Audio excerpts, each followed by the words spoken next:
दोस्तों आज की सबसे पहली और बड़ी खबर। सीएम हेमंत सोरेन की बड़ी घोषणा, छात्रों को मिलेगी 15 लाख रुपए की सहायता राशि। पाकुड़ के कृषि उत्पादन बाजार समिति मैदान में मुख्यमंत्री हेमंत सोरेन ने बुधवार को बड़ी घोषणा की। उन्होंने आपकी योजना आपकी सरकार आपके द्वार कार्यक्रम की शुरुआत की। सीएम हेमंत सोरेन ने कहा, वैसे बच्चे जो बड़े कॉलेजों में दाखिला प्राप्त कर लेते हैं उन्हें 15 लाख रुपए तक की सहायता राशि सरकार उपलब्ध कराएगी। झारखंड कैबिनेट की बैठक आज। संविदा कर्मियों को मिलेगी अस्थायीकरण की सौगात। झारखंड के सीएम श्री हेमंत सोरेन के नेतृत्व में 10 नवंबर गुरुवार को कैबिनेट की बैठक होगी। झारखंड मंत्रालय में शाम 4 बजे से होने वाली बैठक में संविदा कर्मियों को अस्थायी करने संबंधी प्रस्ताव पर मुहर लगने की संभावना है। यदि कैबिनेट से इसकी मंजूरी मिल जाती है तो लंबे समय से चल रही संविदा कर्मियों की मांग पूरी हो जाएगी। झारखंड में कोयला खदानों की होगी नीलामी, मिलेंगे 1500 करोड़ रुपए। झारखंड के 17 कोल ब्लॉक सहित देश भर के कुल 141 कोल ब्लॉक की नीलामी का छठा चरण अगले वर्ष 10 फरवरी तक पूरा कर लिया जाएगा। इसके लिए भारत सरकार के कोयला मंत्रालय ने टेंडर शेड्यूल जारी कर दिया है। झारखंड में 17 कोल ब्लॉक्स नीलाम होने से झारखंड सरकार को सिक्योरिटी मनी अन्य मद में एकमुश्त 1500 करोड़ रुपए का राजस्व हासिल होने की संभावना है। तय शेड्यूल के अनुसार कोयला ब्लॉक की नीलामी में भाग लेने की इच्छुक पार्टियों के साथ प्री बिड मीटिंग 16 नवंबर को होगी।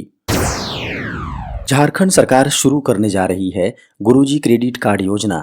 15 नवंबर 2022 को झारखंड 22 साल होने जा रहा है। इस दिन सरकार कई योजनाएं की सौगात दे सकती हैं। खबरों को माने तो इस दिन सरकार गुरुजी क्रेडिट कार्ड योजना भी शुरू करने जा रही है। इस योजना के तहत छात्रों को शिक्षा प्राप्त करने के लिए ऋण उपलब्ध करवाया जाएगा, जिसके तहत लाभुकों को बैंकों के ब्याज की रकम अदा नहीं करनी होगी।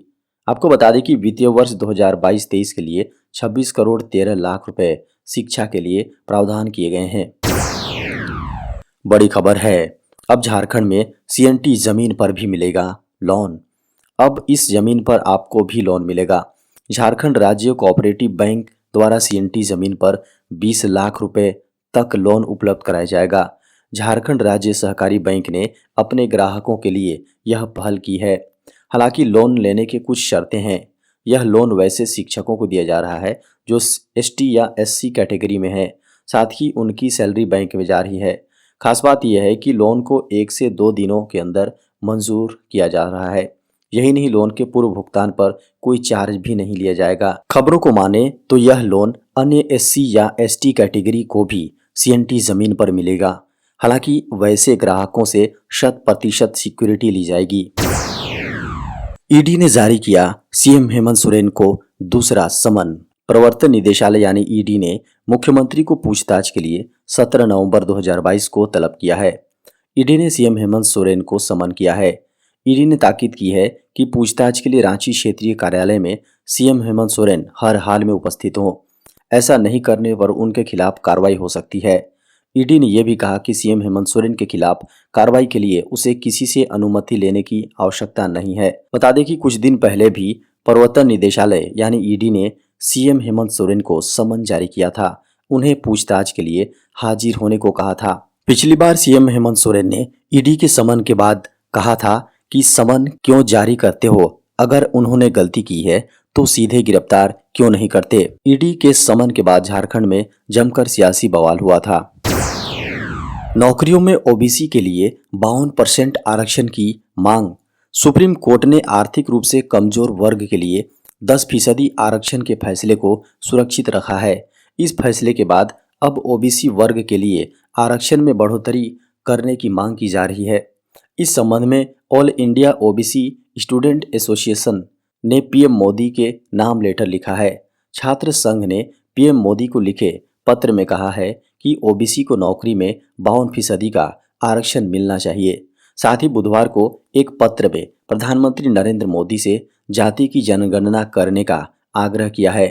ओबीसी छात्र संघ की ओर से मांग की गई है कि केंद्र सरकार जाति की जनगणना करे और सामाजिक और शैक्षिक पिछड़े वर्गों के बारे में सोचे।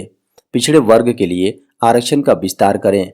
साथ ही कहा है कि देश में साल 1931 के बाद पूर्ण जाति जनगणना नहीं हुई है। कस्टम विभाग में नौकरी का मौका 8वीं पास कर सकते हैं आवेदन।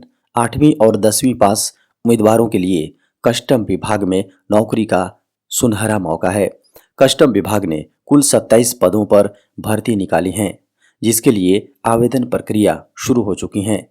बता दें कि कस्टम विभाग ने आयुक्त सीमा शुल्क जामनगर ने डिंटेल सुखानी engine driver, launch mechanic, tradesman और सीमैन के पदों को भरने के लिए भर्ती निकाली है, जिसके लिए इच्छुक उम्मीदवार 14 नवंबर तक अप्लाई कर सकते हैं।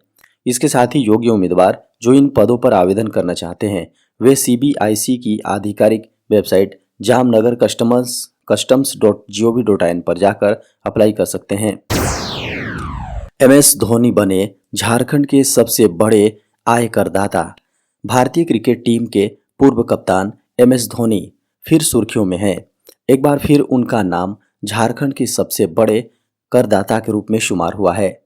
इंटरनेशनल क्रिकेट से संन्यास लेने के बावजूद उनकी आमदनी में वृद्धि हुआ है। उन्होंने चालू वित्तीय वर्ष 2022-23 में 17 करोड़ रुपए एडवांस टैक्स के रूप में जमा किया है। पिछले साल उन्होंने एडवांस टैक्स के रूप में 13 करोड़ रुपए जमा किए थे, जो पिछले वर्ष के मुकाबले 4 करोड़ अधिक हैं। इससे अनुमान लगाया जा सकता है कि उनकी आमदनी में कितना इजाफा हुआ है।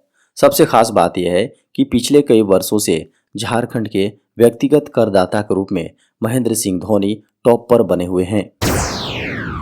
देश में पिछले 24 घंटे में सामने आए कोरोना के 811 नए मामले। 9 नवंबर 2022 की सुबह 8 बजे केंद्रीय स्वास्थ्य एवं परिवार कल्याण मंत्रालय द्वारा जारी आंकड़ों के अनुसार पिछले 24 घंटों के दौरान देश में 811 नए मामले सामने आए।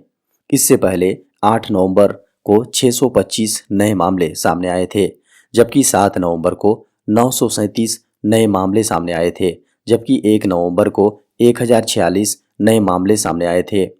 आंकड़ों को देखें तो देश में अब सक्रिय मामलों की दर 0.04% है, जबकि रिकवरी दर 98.8% पर पहुंच चुकी है। खबरों को माने तो पिछले 24 घंटों में कोरोना से 2 लोगों की मौत हुई है। वहीं पिछले 24 घंटे में रिकवर होने वाले मरीजों की संख्या 1271 बताई गई है। देखा जाए तो इस समय असम में सबसे अधिक 2552 मामले एक्टिव हैं, केरल में 2545, कर्नाटक में 1838, महाराष्ट्र में 1418, तमिलनाडु में 908 और गुजरात में 396 मामले अभी भी सक्रिय हैं। UGC ने बदले PhD के नियम। PhD कर रहे या करने की योजना बना रहे छात्रों के लिए बड़ी राहत की खबर है। विश्वविद्यालय अनुदान आयोग ने PhD के नियम में बड़ा बदलाव किया है। ये PhD रिसर्च पेपर्स के संबंध में है। बदले गए नियम की जानकारी देते हुए UGC की वेबसाइट ugc.ac.in पर नोटिफिकेशन भी जारी कर दिया गया है। इसके अनुसार अब PhD थीसिस सबमिशन से पहले जर्नल्स में रिसर्च पेपर पब्लिश कराने की अनिवार्यता खत्म कर दी गई है। अब तक के UGC PhD रूल्स के अनुसार MPhil स्कॉलर्स के लिए कम से कम एक रिसर्च पेपर कॉन्फ्रेंस में प्रस्तुत करना जरूरी हुआ करता था। वहीं PhD स्कॉलर्स के लिए उनके PhD थीसिस सबमिशन से पहले कम से कम 2 शोध पत्र कॉन्फ्रेंस या सेमिनार में प्रेजेंट करना और कम से कम एक रिसर्च पेपर किसी रेफर्ड जर्नल में प्रकाशित कराना अनिवार्य होता था। व्हाट्सएप में जोड़ पाएंगे 50 ग्रुप्स, 32 लोगों के साथ होगी वीडियो कॉल। व्हाट्सएप अपने यूजर्स के एक्सपीरियंस को बेहतर बनाने के लिए एक से बढ़कर एक नए फीचर्स जारी करता है।